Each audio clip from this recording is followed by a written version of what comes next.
ನಿನ್ನೆ ಯುಗಾದಿ, ಇವತ್ತು ಹೊಸತೊಡಕು.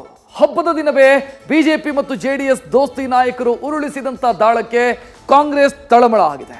ಒಕ್ಕಲಿಗ ಸಮುದಾಯದ ಪರಮೋಚ್ಚ ಆದಿಚುಂಚನಗಿರಿ ಮಠಕ್ಕೆ ಮೈತ್ರಿ ಅಭ್ಯರ್ಥಿಗಳು ಭೇಟಿ ನೀಡಿ ಒಗ್ಗಟ್ಟಿನ ಪ್ರದರ್ಶನ ಮಾಡಿದ್ದಾರೆ.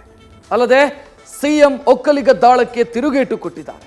ಇದೇ ವಿಚಾರ ಡಿಸಿಎಂ ಡಿಕೆಶಿಯನ್ನ ಕೆರಳಿಸಿದ್ದು ಮೈತ್ರಿ ನಾಯಕರನ್ನ ಕೆಣಕಿದ್ದಾರೆ.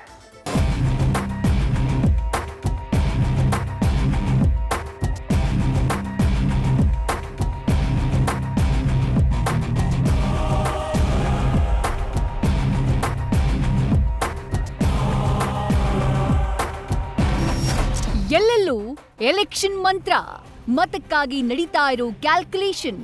ಯುಗಾದಿ ಕಳೆದ ಬಳಿಕ ಯುಗಾದಿ ಮರಳಿ ಬರುವ ಹಾಗೆ 5 ವರ್ಷಕ್ಕೊಮ್ಮೆ ಈ ಪ್ರಜಾಪ್ರಭುತ್ವ ಜಾತ್ರೆ ಬರುವುದು ಸಹಜ. ಈ ವರ್ಷ ಬಿರು ಬಿಸಿಲಿನ ನಡುವೆ ಬಂದಂಥ ಈ ಜಾತ್ರೆಯಲ್ಲಿ ಮತಪ್ರಭುವಿನ ಆಶೀರ್ವಾದಕ್ಕಾಗಿ ಅಭ್ಯರ್ಥಿಗಳು ಬೆವರಿನ ಸ್ನಾನ ಮಾಡ್ತಿದ್ದಾರೆ. ಅಲ್ಲದೆ ಓಟ್ಗಾಗಿ ಮಠ ಮಂದಿರಗಳ ಜಪ ಮಾಡ್ತಿದ್ದಾರೆ. ಈ ಮಠ ಪ್ರದಕ್ಷಿಣೆ ರಾಜಕೀಯ ಸಂಘರ್ಷವನ್ನ ಹುಟ್ಟುಹಾಕಿದೆ. ಮೈತ್ರಿ ಪಡೆಯಿಂದ ಎಲೆಕ್ಷನ್ಗೂ ಮುನ್ನ ಚುಂಚನಗಿರಿ ಮಠದ ದರ್ಶನ. ಹೊಸ ವರ್ಷ ಯುಗಾದಿಗೆ ಮೈತ್ರಿ ಅಭ್ಯರ್ಥಿಗಳ ಒಗ್ಗಟ್ಟು ಪ್ರದರ್ಶನ.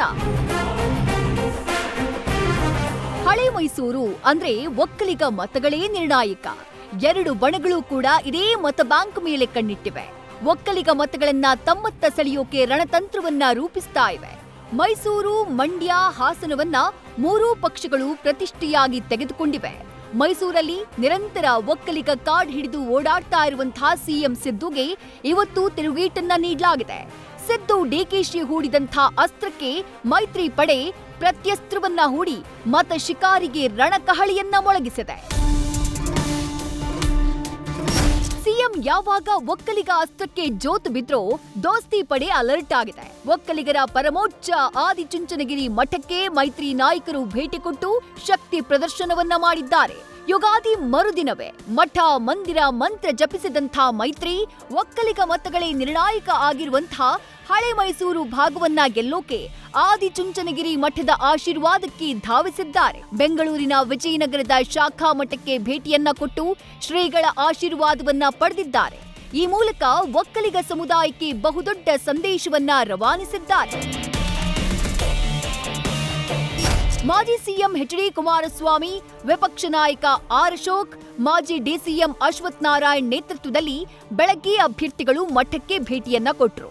ಈ ವೇಳೆ ಅಭ್ಯರ್ಥಿಗಳಿಗೆ ಶಾಲು ಹೊದಿಸಿದ ನಿರ್ಮಲಾನಂದ ಶ್ರೀಗಳು ಆಶೀರ್ವಾದವನ್ನ ಮಾಡಿದ್ದಾರೆ. ಬಳಿಕ ಮೈತ್ರಿ ಅಭ್ಯರ್ಥಿಗಳು ಫೋಟೋಗೆ ಪೋಸ್ ಕೊಟ್ಟಿದ್ದಾರೆ. ನಾವೆಲ್ಲರೂ ಇವತ್ತು ಜೊತೆಗೂಡಿ ಹಲವಾರು ಶಾಸಕ ಮಿತ್ರರೆಲ್ಲ ಸೇರಿ ಪರಮ ಪೂಜ್ಯರ ಒಂದು ಆಶೀರ್ವಾದವನ್ನು ಪಡೆಯತಕ್ಕಂಥದ್ದಕ್ಕೆ ಬಂದಿದ್ದೇವೆ. ಏಕೆಂದರೆ ಇವತ್ತು ವರ್ಷದ ಮೊದಲನೇ ದಿನ ಇರತಕ್ಕಂಥ ಸಂದರ್ಭದಲ್ಲಿ ನಮ್ಮ ಗುರುಗಳ ಆಶೀರ್ವಾದವನ್ನು ಪಡೆಯತಕ್ಕಂಥ ನಮ್ಮೆಲ್ಲರ ಒಂದು ಕರ್ತವ್ಯ ಅಂತಕ್ಕಂಥ ಹಿನ್ನೆಲೆಯಲ್ಲಿ ಇವತ್ತು ಬಂದಿದ್ದೇವೆ. ಅವರ ಆಶೀರ್ವಾದವನ್ನು ಪಡೆದಿದ್ದೇವೆ. ಎಲ್ಲ ಅಭ್ಯರ್ಥಿಗಳಿಗೂ ಗೆದ್ದು ಮತ್ತೊಮ್ಮೆ ಜಯಶೀಲರಾಗಿ ಇಲ್ಲಿ ಬಂದು ಆಶೀರ್ವಾದ ಪಡೀರಿ ಅಂತ ಆಶೀರ್ವಾದ ಮಾಡಿದ್ದಾರೆ. ಅವರ ಆಶೀರ್ವಾದ ಸಿಕ್ಕಿದ ಮೇಲೆ ಎಲ್ಲರೂ ನಮ್ಮ ಅಭ್ಯರ್ಥಿಗಳೆಲ್ಲರೂ ಗೆಲ್ತಾರೆ ಅನ್ನೋ ವಿಶ್ವಾಸ ನನಗಿದೆ. ಆ ದೃಷ್ಟಿಯಿಂದ ನಾನು ಕೂಡ ಶುಭ ಕೋರ್ತೀನಿ. ನಿರ್ಮಲಾನಂದ ಶ್ರೀ ಭೇಟಿಯಾಗಿದ್ದನ್ನ ಛೇಡಿಸಿದ ಕಾಂಗ್ರೆಸ್. ನಾವು ಭೇಟಿ ಮಾಡಿದ ಮೇಲೆ ಇವರು ಹೋದ್ರು ಎಂದ ಡಿಕೆ. ಈ ಅಸ್ತ್ರವನ್ನ ವಾರದ ಹಿಂದೆ ಕಾಂಗ್ರೆಸ್ ಪ್ರಯೋಗ ಮಾಡಿತ್ತು. ರಾತ್ರಿ ಹೊತ್ತು ಚುಂಚನಗಿರಿ ಮಠಕ್ಕೆ ಭೇಟಿ ನೀಡಿ ಆಶೀರ್ವಾದ ಪಡೆದಿತ್ತು. ಆವತ್ತು ಸಿಎಂ ಕೂಡ ಮಠಕ್ಕೆ ಬಂದು ಸ್ವಾಮೀಜಿ ಜೊತೆ ಚರ್ಚಿಸಿ ರಾತ್ರಿ ಮಠದಲ್ಲೇ ಪ್ರಸಾದವನ್ನ ಸ್ವೀಕರಿಸಿದ್ರು. ಆದ್ರೆ ಈಗ ಮೈತ್ರಿ ಪಡೆ ಮಾತ್ರ ಹಬ್ಬದ ಮರುದಿನವೇ ಸರಿಯಾದ ಟೈಮ್ಗೆ ಸರಿಯಾದ ಅಸ್ತ್ರವನ್ನ ಪ್ರಯೋಗ ಮಾಡಿದೆ. ಈ ಅಸ್ತ್ರವೇ ಡಿಸಿಎಂ ಡಿಕೆಶಿಯನ್ನ ಕೆರಳಿಸಿದೆ. ನಮ್ಮ ಕಾಂಗ್ರೆಸ್ ಕ್ಯಾಂಡಿಡೇಟ್ಗಳೆಲ್ಲ ಹೋಗಿದ್ರು. ನಾನೇ ಹೇಳಿದ್ದೆ ನೀವೆಲ್ಲ ಹೋಗಿ ಬನ್ನಿ, ನಾನು ಬೇರೆ ಟೂರಲ್ಲಿ ಇರ್ತೀನಿ, ನಾನು ಸಪ್ರೇಟಾಗಿ ಭೇಟಿ ಮಾಡ್ತೀನಿ ಅಂತ ಹೇಳಿದ್ದೆ. ಸೊ ಎಲ್ಲ ನಮ್ಮ ಕ್ಯಾಂಡಿಡೇಟ್ಗಳು ನಮ್ಮ ಮಂತ್ರಿಗಳು ಹೋಗಿದ್ರು. ಅದಕ್ಕೆ ಅವರು BJP ಕರ್ಕೊಂಡು ಹೋಗವ್ರೆ. ಒಟ್ಟಾರೆ ಮತದಾನ ಹತ್ತಿರ ಬರ್ತಾ ಇದ್ದ ಹಾಗೆ ಎಲ್ಲಾ ಪಕ್ಷಗಳು ಮಠ ಮಂದಿರಗಳ ಪ್ರದಕ್ಷಿಣೆ ಶುರು ಮಾಡಿವೆ. ಚುನಾವಣಾ ಅಖಾಡದಲ್ಲಿ ಒಕ್ಕಲಿಗ ವಾರ್ಗೂ ಚಾಲನೆ ಸಿಕ್ಕಿದ್ದು ಒಕ್ಕಲಿಗ ಮತಗಳನ್ನ ಸೆಳೆಯೋಕೆ ಹರಸಾಹಸಕ್ಕೆ ಇಳಿದಿದ್ದಾರೆ. ಶಿವಪ್ರಸಾದ್ ಜೊತೆ Ganapati, political bureau, news first. News first ನಿರ್ಭೀತಿಯಿಂದ ನಿಮ್ಮ ಪರವಾಗಿ.